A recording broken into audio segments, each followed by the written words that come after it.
Oh, it's so good to be together. Please do me a favor, do everyone a favor, silence your electronics. We're gonna remember to do that from now on, hopefully.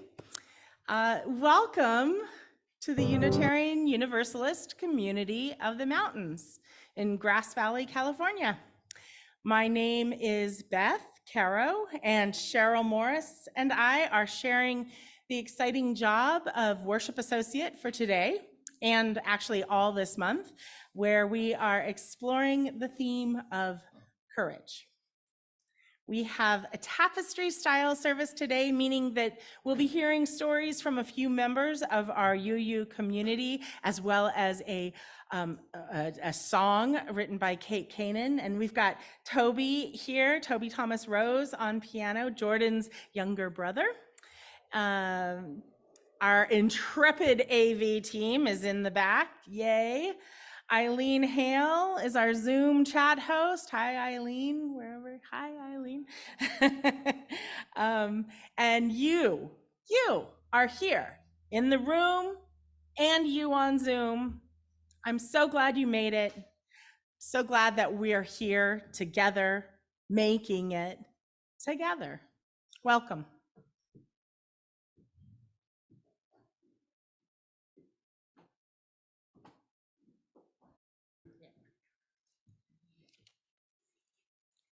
With this basket of black oak acorns, we express our heartfelt desire that the Nissan people may recover more and more of their rich cultural heritage.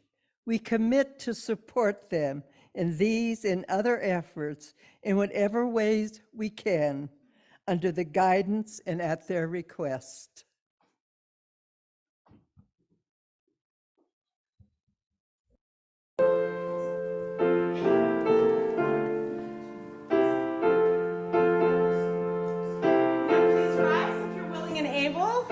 And sing loud and strong to cover me.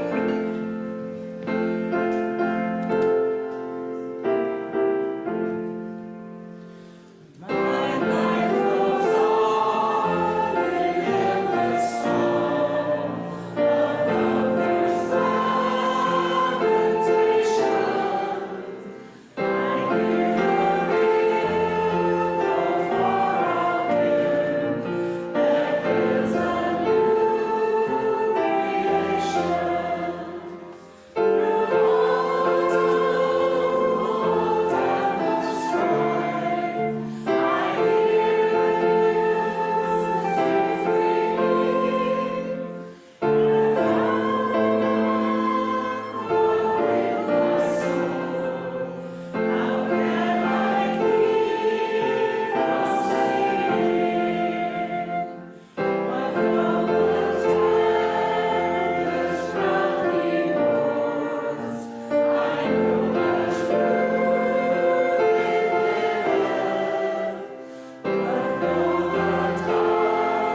Our opening words this morning are from Gretchen Haley,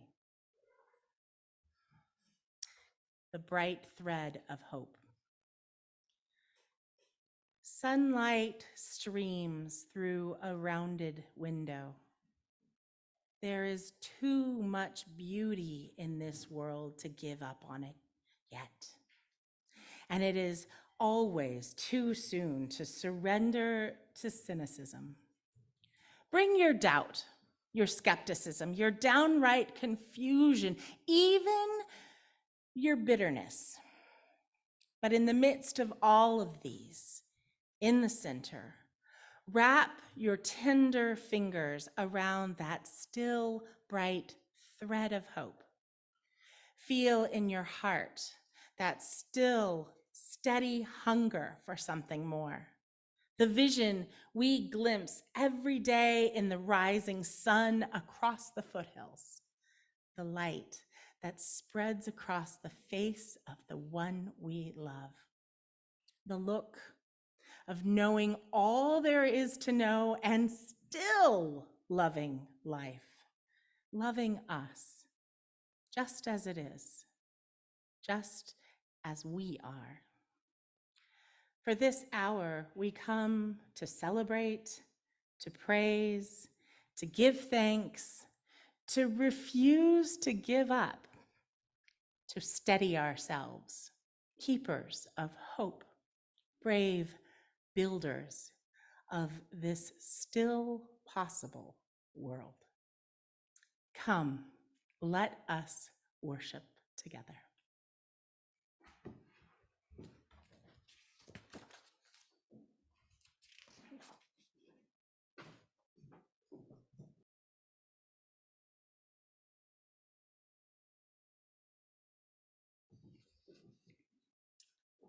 To face the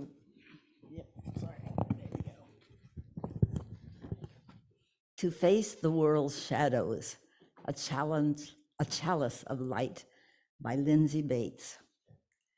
To face the world's shadows, a chalice of light. To face the world's coldness, a chalice of warmth. To face the world's terrors, a chalice of courage. To face the world's turmoil, a chalice of peace. May its glow fill our spirits, our hearts, and our lives.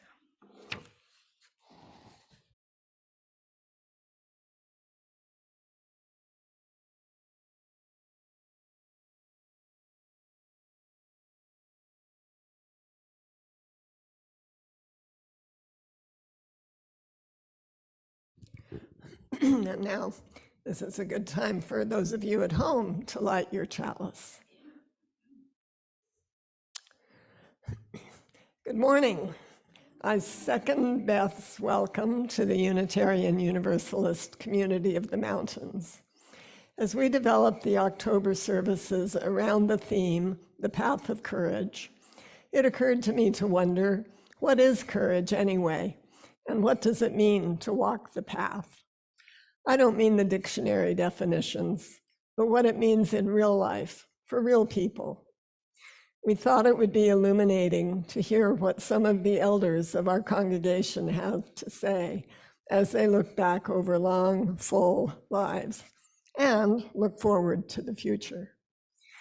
In advance, I want to thank Ralph, Ruth, and Anita for being our Tapestry speakers. Their willingness to share experiences and feelings so openly is inspiring to me. What treasures we have right here in our congregation. I have to admit, my mother was right when she said, you get out of something what you put into it. Having the courage to visit, join, participate, and let ourselves be known as part of this community pays off so richly, as the community in turn becomes a source of support and growth and, yes, courage. However you came to be here, whatever your background, beliefs, identifications, previous experiences with organized religion, Thank you for having the courage to be with us this morning. We look forward to getting to really know you. You are so welcome here.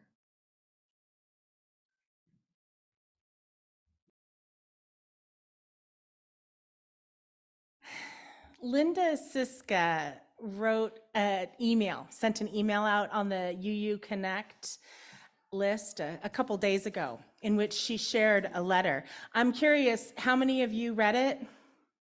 Show of hands? Maybe about 10, I'm guessing. Well, it's a good letter. I read it. I reread it. I reread it again. And I've been thinking about it ever since. It's a good letter. It's an important letter. One of those letters that has the potential to actually change lives. And it took a lot of courage to write and then share to the world. And even though we planned something else for this part of the service, Cheryl and I agreed that this would be a better choice. I asked Linda if she would ask her friend, Lee Kinvey, is her last name, Kinvey, for permission to share the letter with our congregation today. And she said yes. And actually, they both said yes. So Lee Kinvey has been many things over the years: a German teacher, a musical therapist, and now the interim minister at First Parish Church of Groton, Massachusetts, which is a UU church. They are non-binary, a mother extraordinaire, a caring friend, and a brilliant example of how to live one's life with grace and courage. And I've asked Scotty Hart, who was also similarly moved, to read Lee's words for us today. Scotty, there you are.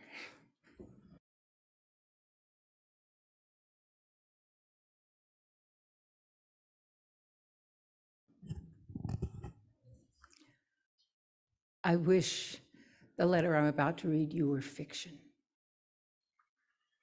It's titled, Another Trans Bathroom Story, or An Open Letter to the Woman in the Bathroom at the Sunday Afternoon Huntington Theater Sing Street performance. They told me I was a girl when I was born and every day after that. So I tried to be. I tried so hard for so long. But unless I was in costume, girl is not how I read to others. I've been out of place in women's bathrooms my whole life, usually just the gasp and the horrified stare and the looking back at the sign on the door like they thought they'd gone into the wrong bathroom. Sometimes, excuse me, what are you doing here? Or, get the hell out of the women's bathroom, or pervert. Half a dozen times or so, I have been physically handled, including twice when women groped my chest or groin, trying to prove their point. We talked about courage at our church service on Sunday morning before I went to the show. What do you need courage for right now? What would you like help having courage for? Living today takes so much courage for so many people. Getting out of bed, facing the day. I remember a time in my life when that was excruciatingly true, and I am grateful every day that I'm not there now. I've been lucky and privileged enough to be able to do the work to open my heart wide to this world. And my commitment now is to do all I need to do to keep it open wide. That's why I needed to write to you. The thing is, every sex-segregated bathroom I have to go in takes courage. My heart races, my mouth dries. I typically keep my head and eyes lowered, move as fast as I can, pitch my voice high if I have to speak. I intentionally put on emotional armor to protect myself, and then try to remember to get it all back off when I leave the bathroom. It was such a joy and relief for me Sunday to find intersex bathrooms at the Boston Center for the Arts. I've been a music therapist for 25 years. Music fuels me, opens my heart and soul. The first half of Sing Street was so beautiful and touching, and the music. I was preparing to armor up to use the bathroom, but when I saw the all-gender restroom sign, I grinned wide and exhaled. I could let it go. No women's bathroom armor needed today. Yippee! I could just enjoy the lingering resonance of the first half of the show. And then in the bathroom, you gave me that same startled, scared, horrified stare that I know so well, and half screeched, "This is the women's bathroom!" I responded by saying, "This is an all-gender bathroom," hoping we could end it there. I understand your adrenaline was running and that it led you to follow with, "Well, last time I was here, it was a nice and safe women's bathroom," etc., etc. I'm kind of glad I don't remember the rest because it cut and it hurt. When I left, as you might imagine, I was full of emotion. My process is I need to feel and experience what's going on with me in order to be available for whatever's next. And what was coming next was the wonderful second half of the show. So I went outside for the rest of the intermission and cried the tears I needed to cry and took care of myself. I'm grateful not to mind crying in public. Thankfully, it worked, and I was able to be in and be moved by the second half of the show, too. I wrote this in the car after the show, thinking of the whole incident and courage. I would like to send you courage. I get it that people like me are startling for you.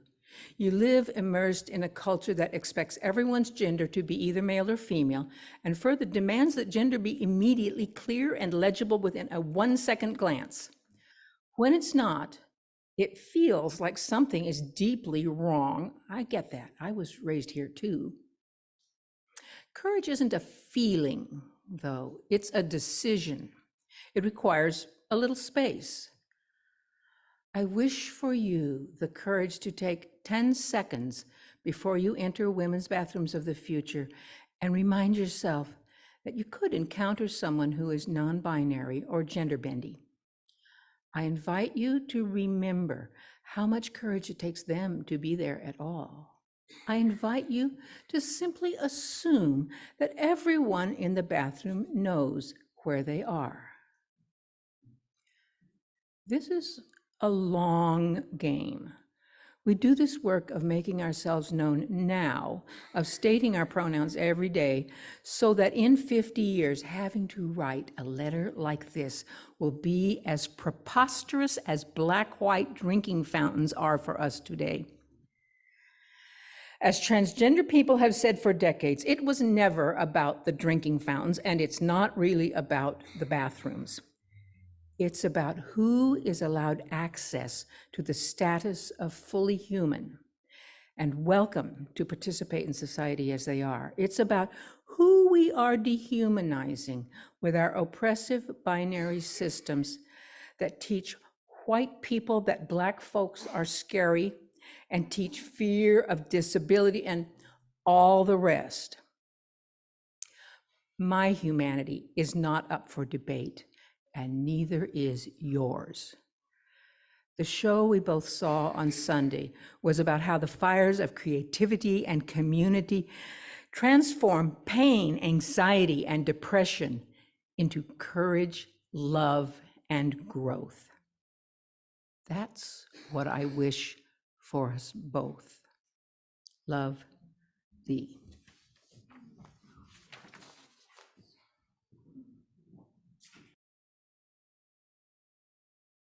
And with that, we will sing our children back to their kids' connection.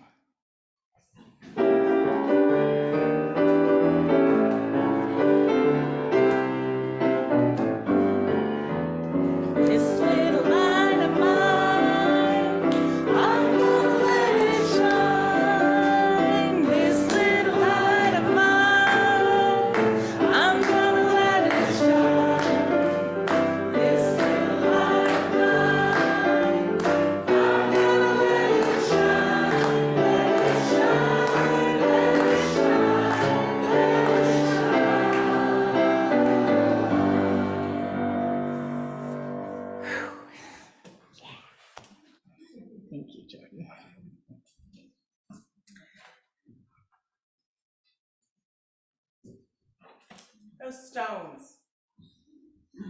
Oh, those stones. Some of them have been in continuous use here on Sunday mornings for many, many years. Some were recently brought in by some of you when we returned to in-person services after COVID kept us home. Kevin put out the word that we wanted new stones, asking us to bring a meaningful stone that we were willing to leave and contribute to our collection.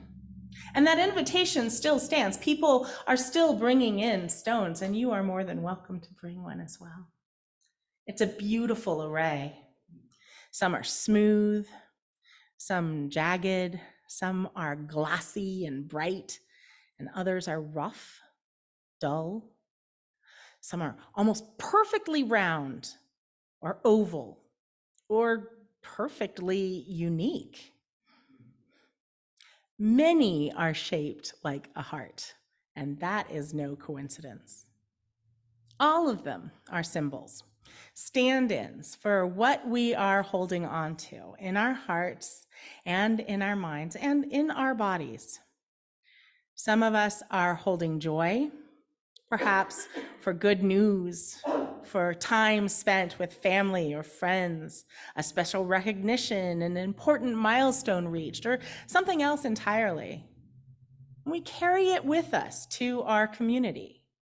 Or maybe we're holding a heavier burden, disappointing news, poor health of ourselves or a loved one, fear, sadness, worry, loneliness. These too have their place here. And of course, like everything, it's not a binary. It can be both, right? There's place for whatever you're carrying. So now is the time in our service to pay attention to what is surfacing for us right now. Maybe we've been carrying it for a long time. Maybe it just popped in on our way here. Well, we might choose to bring it forth and pick a stone, symbol of all that we're holding today, and place it into this beautiful bowl of water.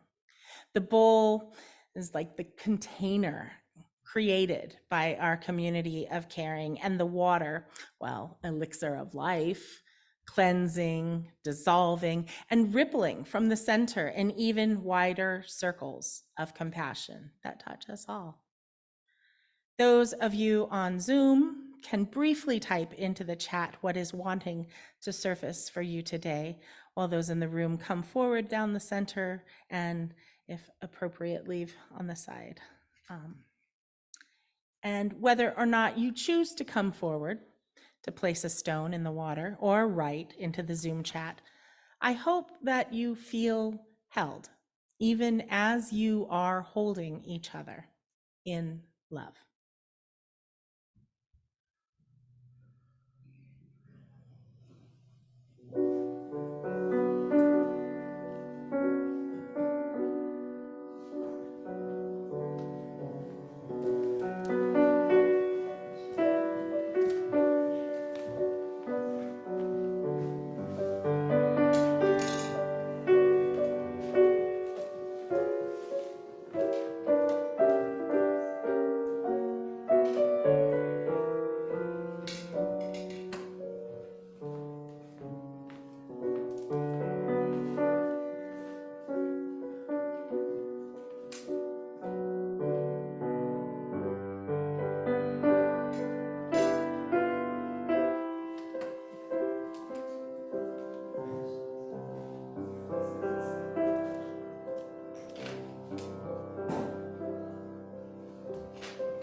I placed the last stone in honor of all that we're carrying in our hearts that is not quite ready to surface yet, still too tender.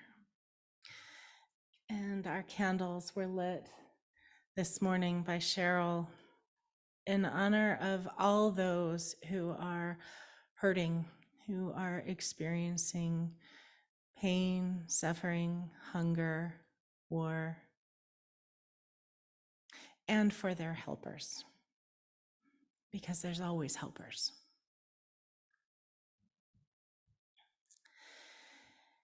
And Bob Branston is celebrating his mother, who turns 100 years old on Wednesday. That's a special milestone. Our prayer and meditation this morning. They're the words from Lynn Cox, "The courage to continue on the journey." Spirit of life and love, known by many names and yet fully known by none. We give thanks for this time and this place of renewal.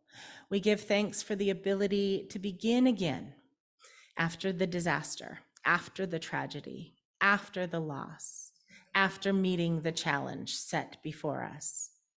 Grant us the courage to continue on the journey, the courage to speak up for the well-being of others and ourselves and the planet.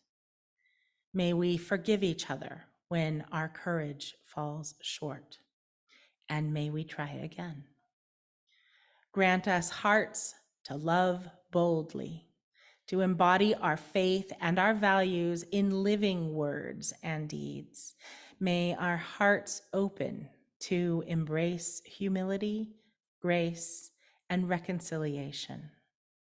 Grant us the ability to learn and grow, to let the spirit of love and truth work its transformation upon us and within us. Grant us the spirit of hospitality, the willingness to sustain a fit dwelling place for the holy that resides in all being.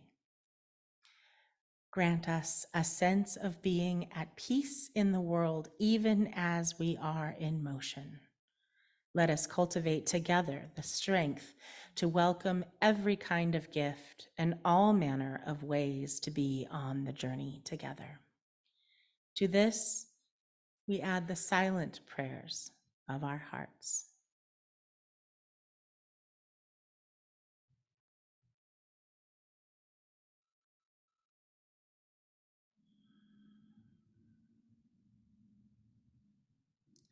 Blessed be.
This is a recipe for resilience by Margaret Weiss.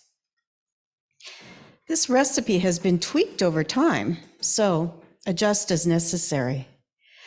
Sometimes it yields more servings than anticipated. Sometimes it needs a bit more of this ingredient or that. It comes from generations who have gone before me, and I've added my own flavor along the way. A recipe for resilience. 1 part courage, 2 parts tears of failure and doubt, 1 part deep listening, 1 part each of both silence and laughter, a dash of trust, a pinch of wonder, a heaping scoop of naps and snacks. In a separate bowl, mix together family, friends, and those who challenge you to be your best self, and those with whom you disagree. Add slowly to the larger pot. Add a bay leaf for, well, whatever it is bay leaves do, and let simmer for as long as you need, which is often longer than you realize or anticipate. Keep the heat at an even temperature, hot enough to cook throughout, but not so hot that it burns at the bottom. Can be served at room temperature, warm, or even cold if necessary. Serve alongside your favorite soft blanket, dog, cat, or other soft item. Make often. Share with others. Hold on to the leftovers. You'll need them after a long day that challenges your soul.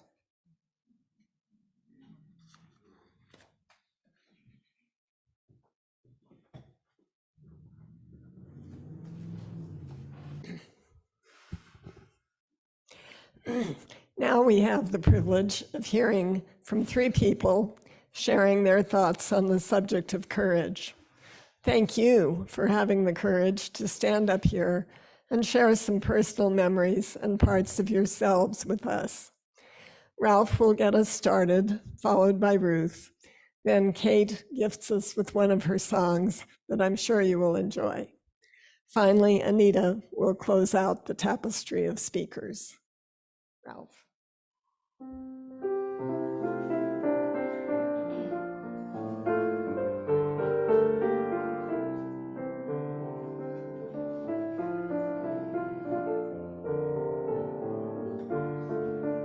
Everybody. When I was asked if I'd be willing to give a talk about courage, I said that in my life, although I had been in many dangerous situations, I had never needed it, as I always managed to get through just because I had to. At the time, I thought the only time I had ever needed courage was in the 4th grade, when I had to stand up in front of the class and recite from memory Walt Whitman's Snowbound. However, in having to look into courage to prepare for this talk, I discovered that just by doing what was necessary at the time was actually courage. I also learned, which many of us don't know, that there is a difference between courage and bravery. Courage is the mental strength to face dangers, fears, or difficulties, while bravery is the quality which allows someone to do things that are dangerous or frightening. The main difference is that bravery implies that there's a level of physical danger, whereas courage refers to a mental quality. The word bravery is always for situations that impose danger. To be a brave person requires mental strength. The mental strength to face danger is courage. One cannot be brave without being courageous. Although I said that I had never used courage and merely did what I had to do at the time, I now realize I've been using courage all my life, including many important instances and decisions in school, college, and professional and personal life. When it comes to some of my really dangerous situations, I will now have to review some of them to see if they involved only courage or required actual bravery, or possibly even being chicken. Some examples involved having guns pointed at me personally, a very poisonous snake near my 1-year-old daughter, getting involved in an Israeli plot, horrible, saving my life and the sailboat when the owner and navigator disappeared below during a severe storm in the dark of night, and many more. I will now relate only one, as there is not time to cover any more. In Uganda, our timing for Sarah's birth could not have been worse. When Dorothy was scheduled to go to the hospital, Idi Amin's coup was underway. We called the hospital to see if we could put off our arrival until things calmed down. The answer was that she was already 6 days overdue and we should not put it off. There were armed drunk soldiers in trucks, and we had to pass right in front of both the Army National Headquarters and the National Police Headquarters. It was too early in the coup to know what kind of conditions we might face out there. Weapons were going off. Thankfully, we arrived at the hospital without incident. Sarah was born 24 hours later. It was timed perfectly for me to safely make the 6 p.m. curfew.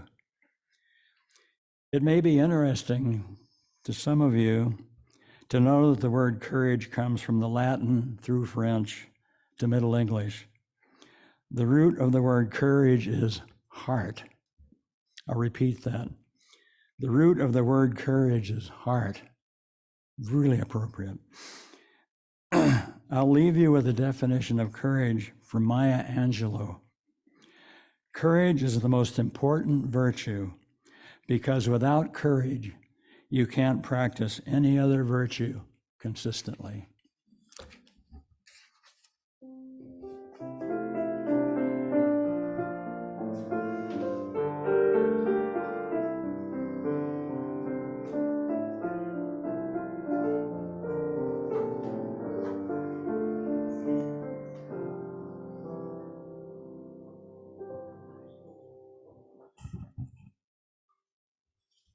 Good morning. When we recognize the courage of many from policemen, soldiers, firemen, and many others, there's another kind of courage, the courage of children and the ordinary people living a daily life, a quiet courage, sometimes not even recognized as courage. I was one of those children where courage was necessary, but not recognized. I was born in the Fred Finch home for unwed mothers. My mother was Finnish, a member of the lowest caste in North Dakota. My father was a member of the caste of well-to-do farmers. It's the first time either of them had sex, since a common belief of the times was women could not get pregnant the first time they had sex. My father skipped out to Wyoming. His mother intervened and my parents got married when I was 4 months old. My father was an alcoholic, my mother a brilliant woman who suffered from mental illness. Violence was a way of life. It was the middle of the Depression and we were poor, but had enough to eat and a place to live. When I was 4, I think I'll do this. When I was 4, in a bed and asleep, I woke up hearing my father yelling, "I'm going to kill all of you." I walked into the dining room as my mother was screaming, "No, Ralph, no." I joined her, yelling, "No, Daddy, no." He looked at me and threw the gun out the window, breaking it into 1,000 pieces. That incident shaped my life. I never really lived without fear and became a watchful child who learned to be cautious and unsure. The other incident that shaped my life was the rejection of all the children and the other people in this little rural town. I was a bastard child of a Finnish woman who had seduced my father to get him to marry her. I was not welcome in the community. I was lonely, isolated, and most of the time, no place seemed safe to me. We left North Dakota and went to California, where my mother's family had moved. We traveled across the country with the 2 adults, 4 children, and the only person who had ever been out of North Dakota was my father. Most of the time, we all slept in the car. My family and life remained a chaotic mess long after I graduated from high school. I got married and taught school, and we moved back to Red Bluff and was just finishing building our new home. I was teaching. I was reading every book I could find about child development, parenting, and education. I took classes. I was going to be a better parent than my parents. When I practiced on my son, he never responded as the books explained he would. He was about 6 years old. I was annoyed, frustrated, and puzzled. I could not figure out what to do. Then one day he came into the house from outdoors and announced, "I talked to God today." "What did God look like?" I asked, immediately knowing that was the wrong question. Quickly, I asked the right question. What did God say? He said, "This place isn't a very good place. People don't have time for each other." I knew the truth of what he was saying. I mustered my courage and went against everything I'd been taught about asking for help. I made an appointment with a therapist. Nothing changed. I began to change. My relationship with my life changed. I knew I was not entitled to happiness or ease. I believed I was on the planet to learn and practice being deeply human. It's not an easy journey. It requires the act of courage to be authentic, vulnerable, and our deepest selves. It's easy to lose our way or forget to be loving and compassionate to ourselves. Easy to turn on ourselves, even when we know our efforts won't work unless we get ourselves compassion and loving kindness. This is not a very good place. When I lose my way, I remember my son's talk. This is not a good place for people don't have time for each other. Then I take a deep breath and sit with myself and renew my pledge to return to my path, a path that we all are being called to walk in order to save the well-being of the planet and all the lives here. I invite you to join me on my path to wholeness and to your deepest human to share. Is that the end? I thought it was. Let me see.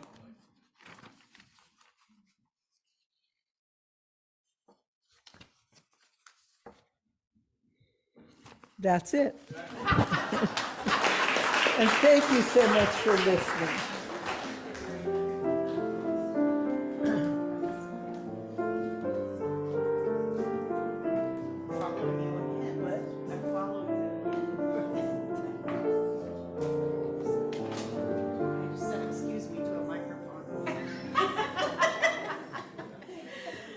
As one does when they bump into one. Right, so my story is sung instead of spoken, but I will say that it's 99% true, and you can probably tell the one sentence in it that's not.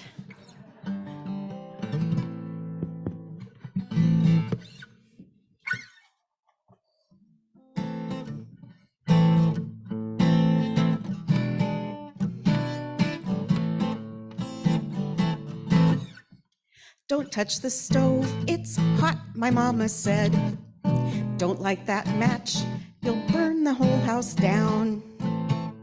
The ditch monster's waiting for you to fall in. He'll suck you under and squeeze you till you drown. Don't stray from the path, there's poison oak. The rim rocks are infested with snakes. If you stay out after dark, there are vampires in the park. It's a myth, you can slay them with a stake. Don't do it, it's just too dangerous, says the evil little voice in my head. Well, it's time to recalculate the risks of living, so I don't die long before I'm dead.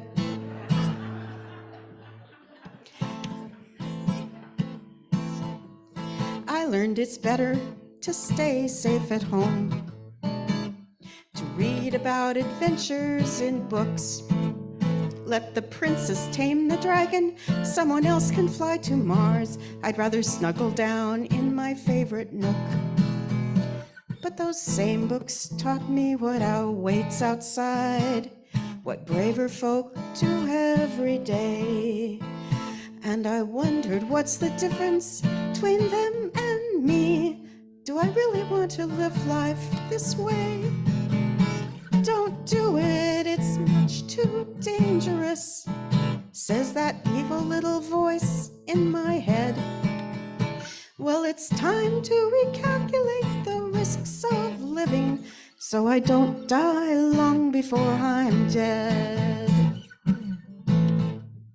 I could stay home and choke on a meatball. I could trip and tumble down my stairs. I could be hit by a meteor while walking down my street. Sit on a spider in my patio chair. It's time to talk back to the voices in my head. Blast out of my tiny comfort zone. Cook on the stove and swim in the ditch. Sleep out under the stars all alone. I'll forge my own path despite insects and snakes. Ski the black diamonds, not the blue. Taste haggis and lutefisk and escargot. And watch the mist rise on Machu Picchu. I'll do it, it's not too dangerous. I'll create a braver voice in my head, 'cause it's time to recalculate the risks of living, so I don't die long before I'm dead. So I don't die long before I'm dead.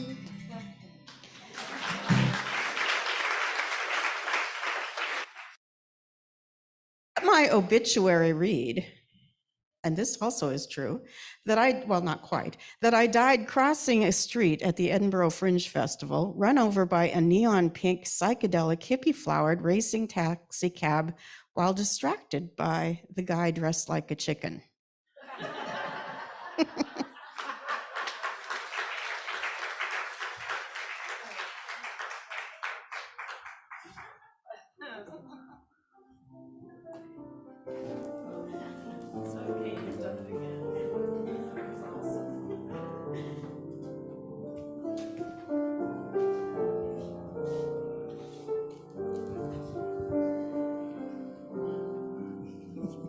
Keys get lost.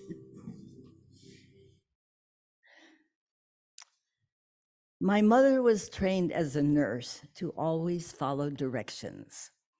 When I was born in 1927, the rules for child rearing were simple. Children should be seen and not heard. And spare the rod and spoil the child. Also, babies were to be fed every 4 hours. So if I was hungry after 2 hours, I cried for 2 hours and sometimes was spanked for crying. I developed severe asthma, which my mother treated with dilute Seagram's 7-crown to put me to sleep. I should have been an alcoholic after that. I managed to grow up ready for school, but speaking very little wearing homemade clothes, and being painfully shy. Many teachers lived in our neighborhood, so I gained courage to speak up until 4th grade with Miss Fellows, who demanded vocal participation from her students. When I was assigned to read the statement, "Pygmies are good hunters," and pronounce that word as pajimmies, the class laughed and the teacher was less than helpful. What little courage I had accumulated by then was shredded. I retreated into my shy, non-participatory station of earlier self and kept a low profile until 11th grade, when a neighbor boy invited me to join the drama club.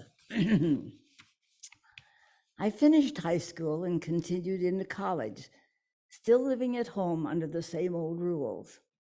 I still was active in drama and added radio theater, which gave a big boost to my rapidly growing courage. So much so that I decided to get another degree and moved out of my home into the entirely different world of Milwaukee, Wisconsin. Here I blossomed into a changed person with courage, and you can imagine what happened.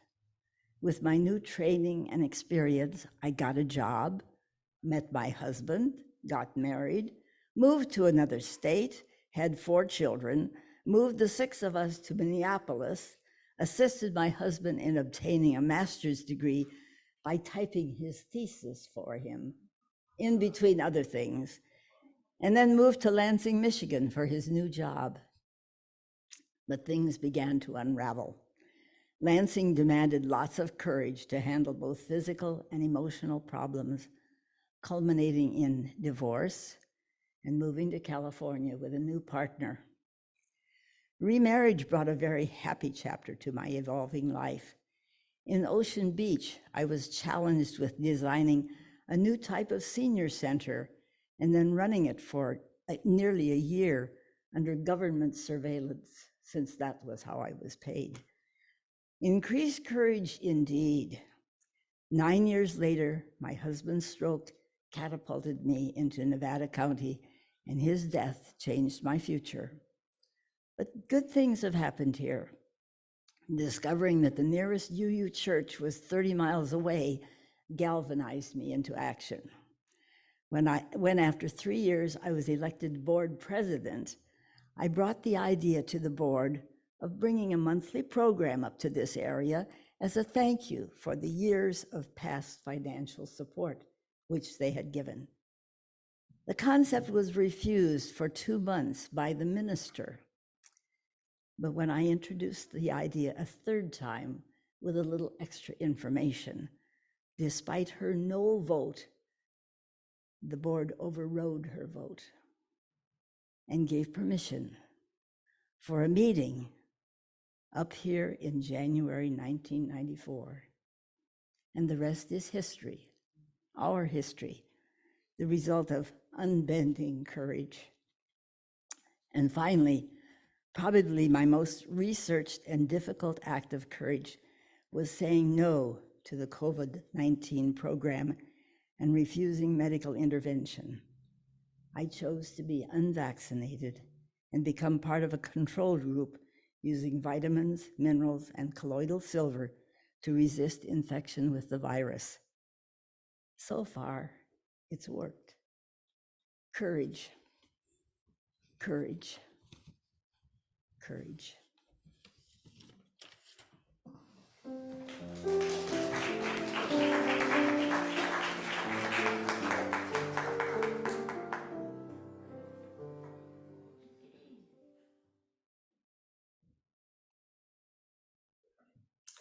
Thank you all. Isn't it interesting that none of our speakers is likely to have considered themselves to be especially courageous? Survivors, perhaps, and doing what needed to be done. But I hope they really realize by openly examining their lives and sharing them with us, their courage is undeniable. I'll close with heartfelt thanks to Ralph, Ruth, and Anita, and to Kate for that perfectly delightful song to which we could all relate. And I'll close with our quote from this morning, which I think our speakers reflected quite beautifully. Courage doesn't happen when you have all the answers. It happens when you are ready to face the questions you have been avoiding your whole life.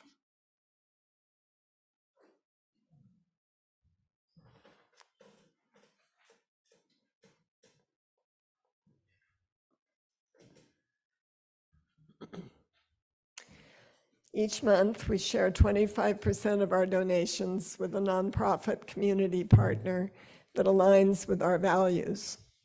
In October, our partner is Wildlife Rescue and Rehabilitation.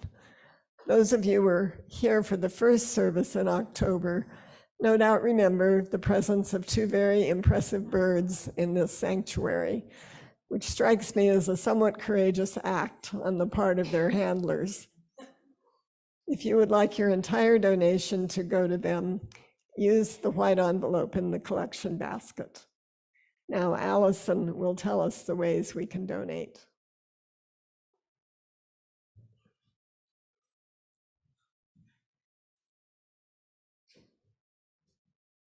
Your generosity remains essential to our ability to sustain the work of our community. There are several ways to contribute.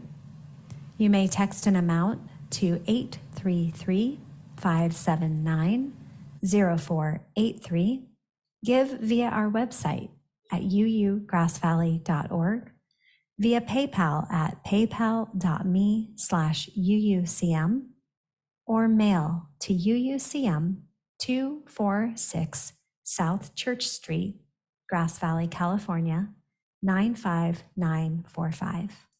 Thank you.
Thank you for your generosity. We dedicate these gifts to having the courage to speak and act in ways that reflect our best selves and our highest values, to the benefit of all beings.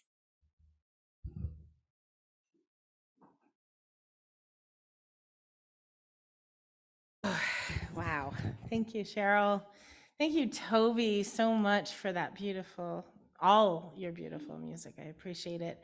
And as you can see, the list is long and there's even more.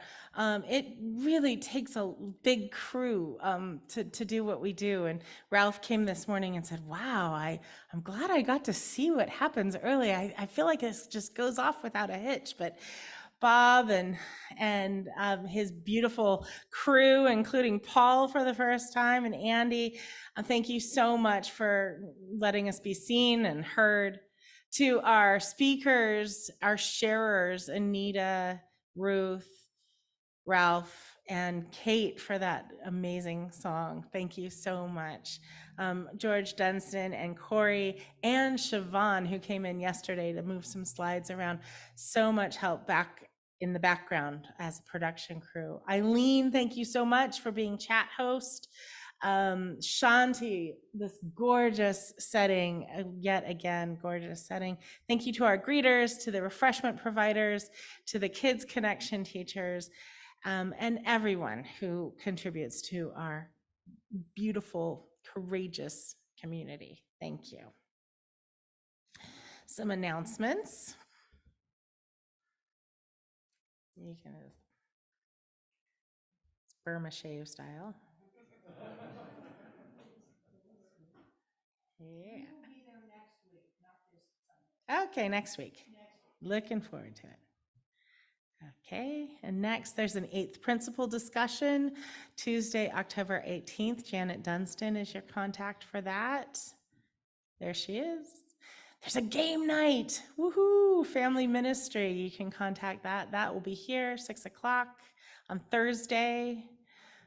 Not here, sorry. Where is it? Oh, cool, Joe Waters' house. Awesome.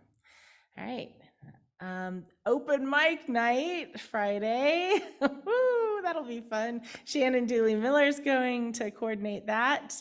Let's see, Justice Night, Wither Our Democracy, Thursday, October 27th. The potluck is at 5:30. The discussion is at 6 o'clock. Justice knows more about that. Our website is so full of information. What else we got? I know today after the service, there's a UU 101, and that would be really cool for you to go. Even if you think you know about UU, it's for newcomers. It's for anyone that is interested, and that's today at noon in the Channing Room. There's also a potluck coming up on Sunday, October 30th, with foods chosen in honor of our beloved dead.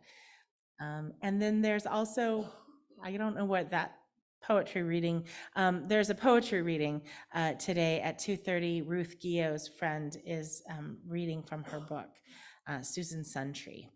Yeah. Okay, so let's do that closing song, shall we? I know I can go on. And you're welcome to rise if you're willing and able. Sing with gusto. We got this.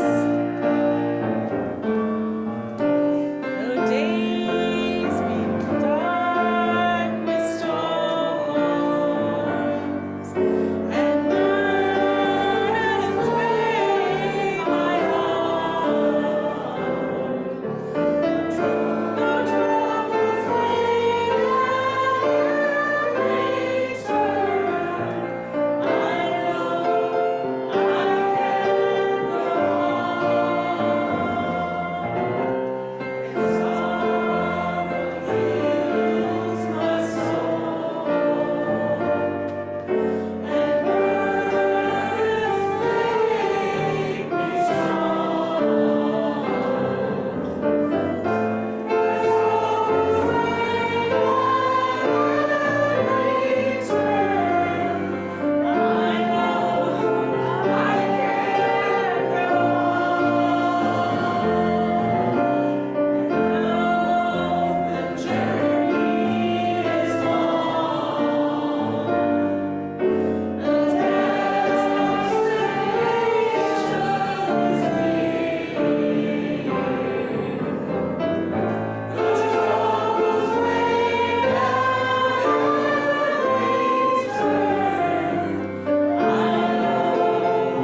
our closing words today, take courage, friends, from Wayne Arneson.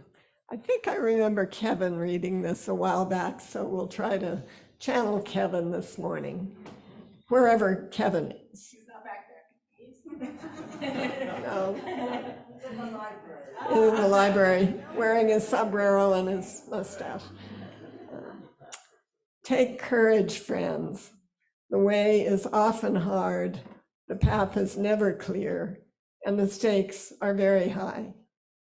Take courage, for deep down there is another truth.